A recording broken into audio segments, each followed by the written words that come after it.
আসসালামু আলাইকুম সম্মানিত দর্শক, যে যেখান থেকে আমাকে দেখছেন এবং শুনছেন, আপনাদের সবাইকে আন্তরিক ধন্যবাদ এবং শুভেচ্ছা।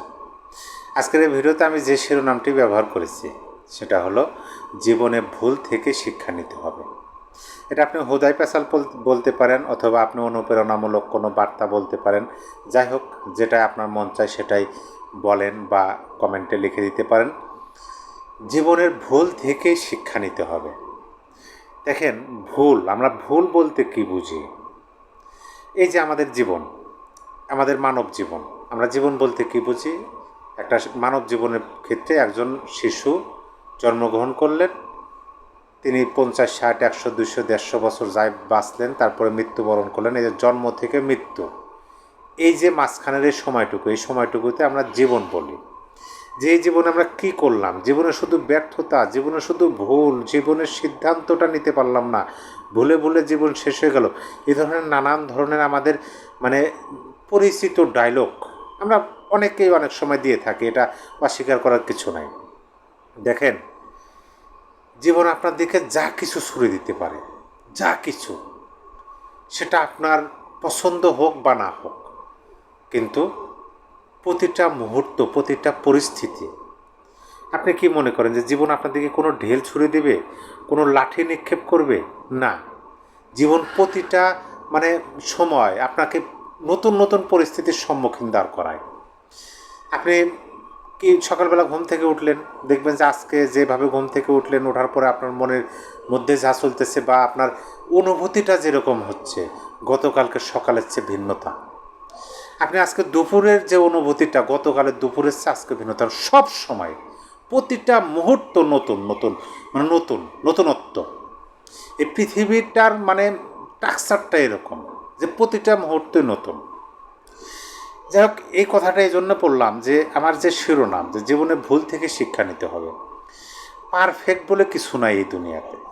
আমরা অনেকে পারফেক্ট খুঁজি, পারফেক্ট হওয়ার চেষ্টা করি, নিখুঁতভাবে করার চেষ্টা করি। একটা সিদ্ধান্ত নিতে গেলেও আমরা নিখুঁতভাবে সেই সিদ্ধান্তটা নিতে চেষ্টা করি, কিন্তু এইটা আমরা বুঝতে চেষ্টা করি না যে নিখুঁত বলতে এই দুনিয়াতে কিছু নাই।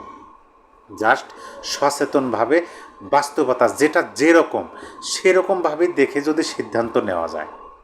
আর জীবনের প্রতিটা সিদ্ধান্ত যে সঠিক হবে সেটারও গ্যারান্টি নেই। আপনি যতই বোর্ড মিটিং করেন, যতই আপনি দীর্ঘ সময় নিয়ে চিন্তা ভাবনা করে একটা সিদ্ধান্ত নেন, সেই সিদ্ধান্তটা যে পারফেক্ট হবে, নিখুঁত হবে, নির্ভুল হবে, সেটা গ্যারান্টি কেউ দিতে পারবে না। কিন্তু ওই যে আমি প্রথমে বললাম যে ভুল থেকে শিক্ষা নিতে হবে। আপনি সকালবেলা ঘুম থেকে উঠলেন, উঠে আপনার কাজে যাবেন বা আপনার যাই আপনি করেন, সারাদিন বসে থাকেন, শুয়ে থাকেন বা কাজে যান, যাই করেন, জীবনের সকাল থেকে আপনি ঘুমাতে যাওয়া পর্যন্ত যতগুলো হোঁচট খাবেন ততগুলোই আপনার ভুল, এবং প্রতিটা হোঁচট, প্রতিটা ভুল আপনার জীবনের শিক্ষা। যদি ভুলটা বিশ্লেষণ করি যে কেন হলো। আচ্ছা, ধরেন একটা সিদ্ধান্ত নিলাম, যে সিদ্ধান্তটা আমি নেওয়ার পরিপ্রেক্ষিতে সিদ্ধান্তের যখন ফলাফল আসলো, আমার মনে হলো যে না, সিদ্ধান্তটা ভুল হয়েছে, সিদ্ধান্তটা এরকম নেওয়া উচিত হয়নি, ওই রকম নেওয়া উচিত ছিল। এরকমভাবে সে না ভেবে আমরা যদি ভাবি যে আমি যে সিদ্ধান্তটা নিয়েছিলাম, এই সিদ্ধান্ত নেওয়ার পরিপ্রেক্ষিতে আমার এই ফলাফল হলো, আমার সাথে এই পরিস্থিতি ঘটলো বা এই পরিস্থিতির সম্মুখীন আমার হওয়া লাগলো, আমি যদি সিদ্ধান্তটা এইভাবে না নিয়ে এইভাবে নিতাম তাহলে কি হতো? অথবা আমার এই সিদ্ধান্তটা যদি আমি এইভাবে পরিচালনা না করে এইভাবে করতাম তাহলে ফলাফলটা বা পরিস্থিতিটা কী হতো? এইভাবে আমাদের চিন্তা করতে হবে। এখন একটা সময় আমাদের সব কিছু ছিল, সুনাম ছিল, আমাদের লোকবল ছিল, লাঠির বল ছিল, অর্থের বল ছিল, আশেপাশে মানুষ ছিল, বাহবা দেওয়ার মতো মানুষ ছিল, সমালোচনা করার মতো মানুষ ছিল না। কিন্তু এখন আশেপাশে কেউ নাই, একা, একদম একা আপনি বসে আছেন। আপনি এমন একটা পরিস্থিতির মধ্যে আছেন যে পরিস্থিতি থেকে আপনি বাইরে বের হতে পারতেছেন না। কপাল না চাপড়ে এই পরিস্থিতির দিকে না তাকিয়ে পরিস্থিতিটা কেন হলো এই পরিস্থিতিটা ঘটার জন্য তো অবশ্যই পূর্বে আপনি কিছু না কিছু করছেন। কোন কাজের পরিপ্রেক্ষিতে আপনাকে এই পরিস্থিতির সম্মুখীন হওয়া লাগলো সেইটা খুঁজে বের করতে হবে। সেইটা খুঁজে বের করার পরে তারপরে এই পরিস্থিতিটাকে নিজের সুবিধার্থে ব্যবহারের কৌশল অবলম্বন করতে হবে। সহজ হিসাব। আমরা সব কিছু কঠিনভাবে নেই, কিন্তু সহজভাবে একটু নিই। যেহেতু আমার এই কন্টেন্ট মানে এই ভিডিওর আমি শিরোনাম দিয়েছি হুদাই পেশাল। মানে হুদাই পেশাল মানে কি একটু সহজভাবে ভাবা। মানে আমার ওরকম পেশের দরকার নাই, আমার ওরকম বুদ্ধির দরকার নাই। নির্বোধের মতো ভাবা, বোকা মানুষের মতো, সহজ মানুষের মতো ভাবি যে আমার এই সময়ের পরিস্থিতিটা খুবই খুবই খারাপ পরিস্থিতির মধ্যে আমি আছি। এখন এই খারাপ পরিস্থিতির মধ্যে আমি কেন পড়লাম এইটা আমাকে খুঁজে বের করতে হবে, অন্যকে দোষ না দিয়ে। এটা মনে রাখতে হবে। যখন অন্যকে দোষ দেব যে এই ঘটনাটা ওর জন্যে ঘটছে, এই সিদ্ধান্তটা আমি নিজে নিয়ে নেই, অমকের সিদ্ধান্ত, এই কাজটা আমি নিজের হাতে করি নাই, অমক করছে, এইভাবে যখন চারিদিকে শুধু অন্যকে দোষ দিতে চেষ্টা করব এবং মানে পরিশেষে নিজের কপাল নামক শব্দটা ব্যবহার করব। যে আমার কপালে ছিল যার কারণে আমার সাথে এই ধরনের ঘটনা ঘটলো, এর মানে হলো যে আমি বাস্তবতাটাই বুঝতে পারলাম না। আমার সাথে কেন ঘটলো, যে কোনো পরিস্থিতি আমার সাথে ঘটছে, এটা যদি আমি পরিপূর্ণভাবে আমার উপরই আমি দায়টা নিতে পারি, নিজের অন্তরে, নিজের চিন্তায়, নিজের যুক্তিতে, নিজের বুদ্ধিতে, নিজের ব্রেনে আমি যদি এইটা ধারণ করতে পারি যে এই পরিস্থিতির জন্য যে যাই করুক, যার যত ভুলই থাকুক, ওইগুলি আমার কাছে প্রাধান্য না। আমার কাছে প্রাধান্য হলো যে ভুলটা আমারই ছিল। অন্যের ভুলের জন্য আপনি এই পরিস্থিতি পড়ছেন তাও সমস্যা নাই, কিন্তু আপনি নিজের ঘাড়ে বিষয়টা নিয়ে নেন, নিয়ে চিন্তা করেন যে আমার কোন কর্মের ফলে আমার এই পরিস্থিতির সম্মুখীন হওয়া লাগলো। এটা তো সত্য কথা, বাস্তব কথা যে আমার জীবন আমারই কর্মের ফল। আমি এখন যে কর্ম করব সামনে সেই ফল আমাকেই ভোগ করতে হবে। অবশ্যই কিন্তু ফল আছে, সব কর্মের মানে সব কাজেরই ফল আছে। আপনি যদি কাজ করেন মাস শেষে সেই ফল আপনি পাবেন। আপনি যদি ব্যবসা করেন ভবিষ্যতে সেই ব্যবসার ফল আপনি পাবেন। আপনারা যাই করেন সেটার ফল আপনাকে পেতে হবে, আমার কর্মের ফল আমাকে পেতে হবে। তাহলে এই যে আমি করুণ পরিস্থিতির মধ্যে আছি, এই যে আমি একটা আমার ভাবি নাই কোনো দিন যে এই পরিস্থিতির মধ্যে আমি পড়ব, কিন্তু আমি পড়ে গেছি।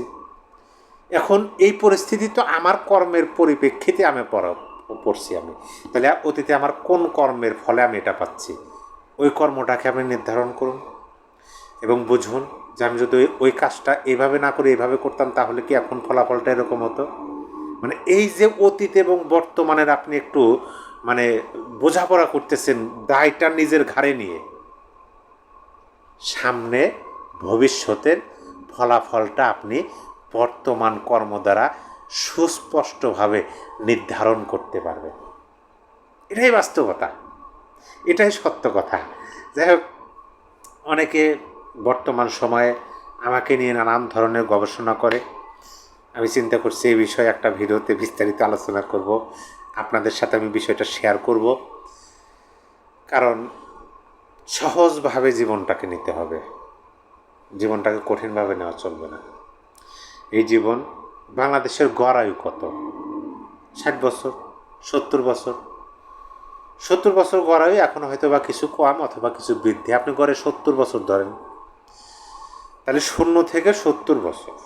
এই 70 বছরের মধ্যে আমি যদি 12 বছর বা 15 বছর এমন সময় অতিবাহিত করছি, এমন জীবন অতিবাহিত করছি যে জীবনটায় আমি কোনো সিদ্ধান্ত নিতে পারি নাই।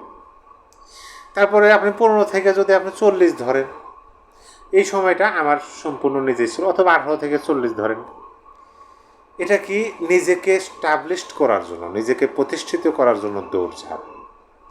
40 থেকে আপনি তারপরে ধরেন সেটা নিজের জীবনকে বিলিয়ে দেওয়া। নিজের জীবনকে বিলিয়ে দেওয়া মানে নিজের জন্য আমরা কী করতেছি জাস্ট এইটুকু ভাবেন। অন্য অন্য কাজের সাথে এইটুকু ভাবেন যে আমি এখন কি করতেছি আর এর ফলাফলটা ভবিষ্যতে কি হবে এবং এখন আমি কোন পরিস্থিতিতে আছি, এই পরিস্থিতি অতীতের কোন কর্মের ফলে আমার সাথে আমার এই পরিস্থিতি হলো।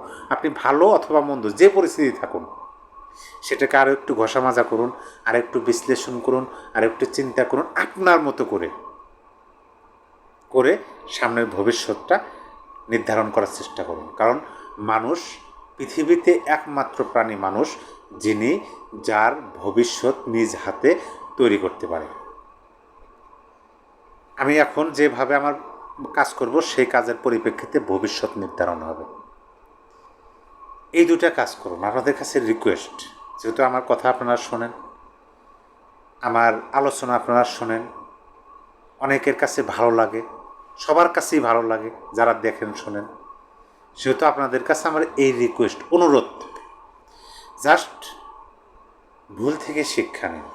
আমি জানি আমার কথা যারা শোনেন তারা খুবই খারাপ পরিস্থিতির মধ্যে জীবনযাপন করতেছেন, সেটা হোক মনের দিক দিয়ে, সেটা হোক বাহ্যিক দিক দিয়ে, কিন্তু পরিস্থিতিটা খারাপ। মানে নিজের ভালো না, নিজের চাহিদা মতো পরিস্থিতি না, পরিস্থিতিটা নিজের অনুকূলে না। আমি না চাওয়াতে পরিস্থিতি আমার দিকে ধেয়ে আসছে, এরকম একটা পরিস্থিতির মধ্যে বসবাস। বিশেষ করে বাংলাদেশের এখন সবার জীবনে এই ঘটনা ঘটতেছে। সেহেতু দুইটা দিকে একটু আমরা লক্ষ্য রাখি। অতীতের কর্ম, মানে এখনকার পরিস্থিতির জন্য অতীতের কী কাজ করা হয়েছিল, আর এখন আমি কী কাজ করতেছি ভবিষ্যতের জন্য, এই দুইটার দিকে একটু খেয়াল রাখেন। এবং নিজের মতো করে, আপনি কিচ্ছু বোঝেন না, আপনার মাথায় সেরকম বুদ্ধি নাই, তারপরেও অন্যের সাথে বোঝার জন্য যাওয়ার দরকার নাই। নিজের ব্রেনে নিজে বোঝার চেষ্টা করুন, ইনশাআল্লাহ ভবিষ্যৎ ভালো হবে। সবাই ভালো থাকবেন, আবার দেখা হবে অন্য কোনো হুদাই পেশাল নিয়ে। আল্লাহ হাফেজ।